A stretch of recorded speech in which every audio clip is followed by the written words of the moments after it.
Hello বন্ধুরা, যুদ্ধ এটি শুধুমাত্র গোলাবারুদের খেলা নয়, এটি একটি দেশের ভাগ্য নির্ধারণ করে।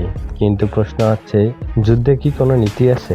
শত্রুর প্রতি কেমন আচরণ করা উচিত? প্রাচীনকাল থেকে যুদ্ধের কিছু নিয়ম নীতি ছিল।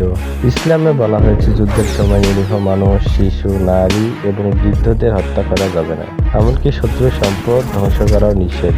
1949 সালের জেনেভা কনভেনশন আন্তর্জাতিকভাবে যুদ্ধের নীতি নির্ধারণ করে, যেখানে বলা হয়েছে আহত শত্রুদের সেবা করতে হবে, যুদ্ধবন্দীদের নির্যাতন করা যাবে না, নিরপরাধ সাধারণ মানুষকে হত্যা করা সম্পূর্ণ নিষিদ্ধ।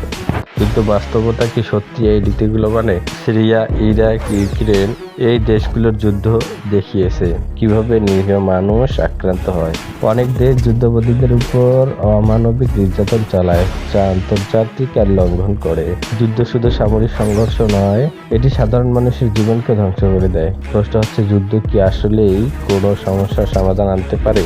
দ্বিতীয় বিশ্বযুদ্ধের পর জাতিসংঘ গঠিত হয়, যাতে দেশগুলোর কূটনৈতিক পথে সমস্যার সমাধান করতে পারে। পারমাণবিক শক্তিধর দেশগুলো যুদ্ধ শুরু হলে পুরো পৃথিবীর অস্তিত্ব হুমকির মুখে পড়বে। শান্তি প্রতিষ্ঠার জন্য দরকার কূটনৈতিক আলোচনার মাধ্যমে সমাধান খোঁজা। যুদ্ধের আসল জয় কোনো দেশ দখল নয়, বরং মানবতা রক্ষা করা।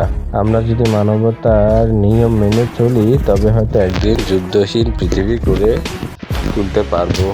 দ্বিতীয় বিশ্বযুদ্ধের ভয়াবহতা দেখিয়ে 1945 সালে প্রতিষ্ঠিত হয় জাতিসংঘ, যার মূল উদ্দেশ্য ছিল শান্তি প্রতিষ্ঠা। দেশগুলোর উচিত নিজেদের সমস্যা আলোচনা ও কূটনৈতিক পথে সমাধান করা। আজকের পৃথিবীতে পারমাণবিক অস্ত্র আছে 9টি দেশের হাতে। যদি এদের মধ্যে যে কোনো দুটি দেশ পূর্ণ মাত্রায় যুদ্ধে জড়ায়, তাহলে পুরো মানব সভ্যতা ধ্বংস হয়ে যেতে পারে। যুদ্ধ কখনোই স্থায়ী সমাধান নয়, আসল জয় হলো মানবতার জয়। একটি দেশের মাটিতে বিজয় লাভ নয়, বরং একটি শিশুর চোখে শান্তির ঘুম এনে দেওয়া।